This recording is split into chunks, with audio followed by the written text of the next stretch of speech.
Welcome back to the Spectre Creative Channel. This is your host, Scott ToyGuru Neitlich. And today I want to talk about a topic that's been on my mind to make a video of for quite a while. And that is the idea of, can characters change? Specifically, can they grow old? Can characters who we've grown up with ourselves and as we are now becoming adults, will this happen to fictional characters as well? Now, there are some definite examples of this, and it's usually regulated to things like alternative realities, meaning the version that we know and love is forever frozen in place. And taking it to a farther example, can characters not only grow old, can they die? Can comic book, pop culture, movie heroes actually pass on and not come back? Is this possible? Well, the gold standard for this was always Bucky, Captain America's sidekick from World War II. And for many, many decades, he was always known as the example of a comic book character that will stay dead, more or less. And he did, until he didn't, when he came back as the Winter Soldier, who it turned out had been frozen for decades and unfrozen at times to carry out clandestine missions. And he even went on to star in several Captain America movies. And then, of course, there's the quintessential example in the 1990s, almost as a result of the rise of Image Comics and DC needing to do something dramatic. The Man of Steel himself was killed off in a giant fistfight with Doomsday. But he only stayed dead for about a year before he was brought back 5 times over in The Return of Superman. Of course, it turned out only one of these Supermen was the actual Kal-El of Krypton, but fans knew pretty quickly that the Man of Steel was not going to stay demised. What about just growing old? Can characters just grow old? You know, like Indiana Jones here? Oh, I'm sorry. Is this image of old Indiana Jones not working for you? All right, well, for those of you not familiar with this one, how about this one? Is that better? Okay. So no matter how you think of him, can Indiana Jones as a character age as he has in the latest movie? Or, taking the same actor in a different franchise, Han Solo. He also is shown as aging in the latest Disney movies. And is this something that fans will accept? Moreover, Luke Skywalker, hero of the Star Wars saga and hero of a lot of our childhood. Will fans accept him as an old man well past his prime? Or what about other characters like even Rocky? A lot of characters from the 80s are now being remade in movies as their older self. And this is an approach I actually took when I ran the Masters of the Universe line with King He-Man. But we're going to get to that in a minute. First, I want to talk about Spider-Man. The reason I want to talk about him is not only is Spider-Man one of my personal favorite superheroes of all time, but he's a perfect example of a character who has aged, although a bit. He hasn't exactly turned into an old man. But when he started off in the 1960s, Spider-Man was a teenager. He was a scrawny, glasses-wearing guy who's shy around girls and gets beat up by the bullies, and, that's all part of how he has the alternate identity of Spider-Man, who's a tough guy, yet he has to be sort of weak in real life. The first time Spider-Man actually went through continuity and grew up was when he graduated from high school. And this was huge because he'd always been a high school superhero, and now he was actually graduating and going on to college. He would still be a student, but an older student. When I got into Spider-Man, it was in the late 80s, early 90s, when he was an adult married to Mary Jane, and he had a job. And, not just his job of being a Spider-Man, but, he had to put food on the table, and he had to do adult things. He was no longer just a high school or college student. So this is how I knew Spider-Man, as an adult. I never even thought of him as a high schooler. Marvel actually then relaunched Spider-Man in the Ultimate Universe back as a teenager, trying to, if you will, restore the status quo. But for people reading him in the 90s, his status quo was the fact that he was an adult. One of the biggest change-ups Marvel actually ever made to continuity was when Jim Shooter came in as editor-in-chief. So this was around the time of Marvel Comics' 25th anniversary.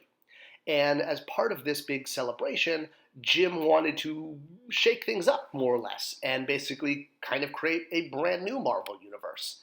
And he did this with all of the main titles. So Iron Man got more or less replaced by War Machine for a time being. Hulk became Gray Hulk and got a little bit smarter and lost his greenness.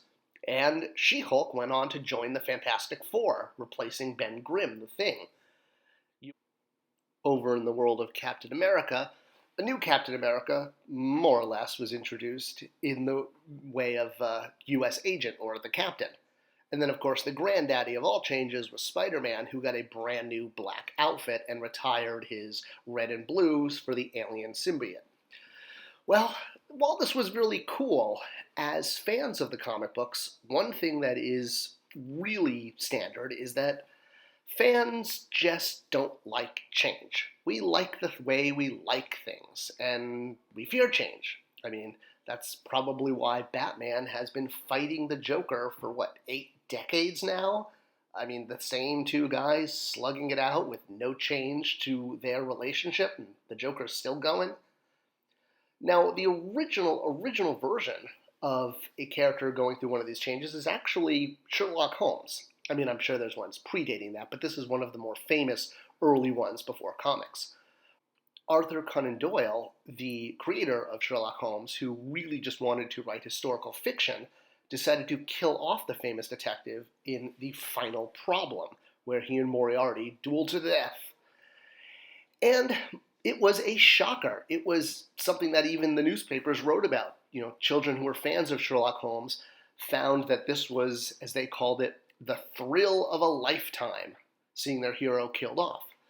And of course, it wasn't until 10 years later, after fans of Sherlock Holmes wrote millions and millions of letters to the author, that in a way, reluctantly, he was forced to bring Sherlock Holmes back from the dead. DC Comics even extended Sherlock Holmes' life long after that, having him show up in the 60s as an old man teaming up with Batman, which I actually thought was really cool because he used Queen Bee serum to pull this off, which tied into his retirement of caring for bees. But that's not important right now. So aside from fans demanding characters come back, what about when major corporations own characters? Do they still have an interest in killing off their characters or changing them at all, having them grow old, anything like that? Well, when a character is a major corporation's sort of trademark and spokesperson, seeing a character like Spider-Man actually stay dead, that's probably not going to happen because Spider-Man is very important to Marvel Comics and to its now parent company, Disney. So even though there might be times where it looks like Spider-Man is dying in the comic books, it's usually more or less a fake out, or they're going to find some creative way to bring him back, whether it's through alternate realities or magic or whatever. I mean, just look at how much money he brings in the box office. Is this really a character that Disney, as the owner of Marvel, wants to get rid of and no longer wants to cash in on? I mean, there's a reason that they purchased Marvel for so much, because they knew they could use these characters to make movies and content and merchandise. One of the reasons I really like the comic book Savage Dragon by Eric Larson is because he owns the character, he can do whatever he wants, and he often does. He kind of prides himself on saying that when characters die in his comic books, like when Mako punched Dart in the face and smashed it through, or when Overlord destroyed Dragon's wife at their first wedding, characters tend to stay dead. In fact, Dragon is actually dead. He died in issue 225 and exploded, and he's remained dead. Granted, an alternate reality version of him came along, and the comic book is now run more or less by his son, who has grown up. Well, the son was born about 25 years ago. He has now taken his father's place and actually for a while even served on the police force, much like Dragon did in the 90s when he was first introduced. So while the main character is dead, a character that's more or less similar to him has now taken over, although it is a very distinct character. And Malcolm has even gotten married and had kids of his own. Continuity actually happens. And this is something I really wanted to do with Masters of the Universe when I was working on it at Mattel. I thought the idea of moving the brand forward would be great because it could show consequences and that things might actually happen.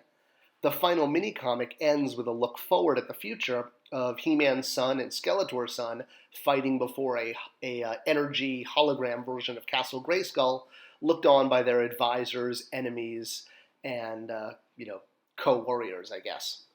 The thing is that He-Man had been fighting Skeletor forever. I mean, really since their introduction. And there's multiple cartoon shows that are just essentially this story over and over again. Even in the live-action movie, it was supposed to be their final battle. And you saw He-Man and Skeletor fighting it out in front of the throne of Grayskull. Well, even with this being their final battle, it just keeps going on. So the idea of introducing Dare, or Hero 2, the son of He-Man, was something that was really appealing to me as a brand manager. Now, this wasn't a character I made up. He was established in the 80s from a concept that was going to be developed into actually 2 different TV shows. There were 2 completely different Hero, son of He-Man concepts, and we sort of combined them both together into one figure, even offering both sets of armor so you could do either version. And even with Dare, the son of He-Man, taking over, in the last mini-comic, I wanted to kind of give one last hurrah to the original look of everyone. So through magic, the original villains of the series, Skeletor, Hordak, King Hiss, Horde Prime, were brought back, as well as all of the core original heroes in their traditional look, He-Man, She-Ra, Hero, and King Grayskull, so that they could sort of have one final battle in their prime, showing off these characters the way we all knew them before the story moved ahead and essentially not left them behind, but evolved to the point that now their children are the main characters in the story, much like what happened in Savage Dragon. Now, while this was the goal that I had in mind, when it came time for the He-Man and the Masters character guide, the fans that were consulted on this project actually added to the story and basically reverted everything. So even with the Dare and Skeleton existing, He-Man and Skeletor were returned to their prime so they could continually fight each other over and over. No problem with this at all. I mean, I think everyone, anyone who could creatively contribute to the lore is fantastic. But it just shows the power of the fan base that they wanted the core version to go back to the way it was. Essentially, any kind of change or any kind of update trying to move the brand in a different direction, the reaction from the fan base, especially those fans that consulted on this book, was, wait, you can't do that. Let's get everyone back to exactly the way we remember them. The idea of a character dying and passing on or growing old and changing from the way that we know them from movies, books, comic books is tough. Watching our heroes die or watching our heroes grow old is something that the fans of the properties just don't like. And this is just as true as it was with fans writing into Sir Arthur Conan Doyle demanding he bring Sherlock Holmes back from the dead, as it is with fans upset at the way a lot of recent heroes have kind of passed in movies. And there's already a lot of theories about how some of these timelines could be nullified or characters could come back as maybe undead zombies. Okay, maybe they're not going to come back as undead zombies, but there's definitely a lot of talk about some of these deaths being undone through time travel or alternate realities or, the Force. I know that's not how the Force works. But even the Force creates ghosts, so, characters like Luke Skywalker, much like Obi-Wan, could live on forever and continue past death, even as a Force ghost. So, there's always ways of bringing characters back. I think that's something no one's going to argue about. So, really, at the end of the day, we're kind of living in an age where you can't kill or change anyone in pop culture. It's kind of like all of the heroes are now immortal and live forever. And in a way, that kind of takes away the mystery of life. I mean, if you know that there's no consequences for superheroes or characters in movies or books, well, it kind of takes away the drama if you know nothing's going to happen to them. But this isn't from just one source. It's a combination of both, the fanboys out there and fangirls writing in and saying that they want things the way they've always been. They don't want to see change. And, everyone absolutely has the right to request that. Examples from both Sherlock Holmes and Masters of the Universe prove that with the return of Sherlock Holmes and the nullifying of He-Man growing old and Skeletor dying. And then, of course, you have the corporations that own so many of these characters now, and these characters are a source of income for them. So as long as these characters are merchandisable and they can sell them as everything from action figures to popcorn buckets, there really isn't an incentive to change them or kill them off. They tend to stay perpetually in their prime, never changing, never aging. The idea of space, time, and energy affecting them is more or less null and void. They sort of float out there in the ether as a character that never ages, never changes, but just continuously has adventure on adventure on adventure. In a lot of ways, all of our superheroes are really just like kind of the Greek gods. They never age, they're immortal, nothing ever changes. They are who they are, and they're always going to be that way. So at the end of the day, can we kill off our characters? Can we watch them grow old? I think the combination between fan interest and corporate interest kind of nullifies that, and how that's going to play out in fiction and movies remains to be seen. I hope you enjoyed this video. If you'd like to see more like this, let me know. Subscribe and give it a thumbs up, because that tells YouTube to share it with more people. And that's the whole idea, because sharing is caring. Thanks for watching, and I'll see you next time.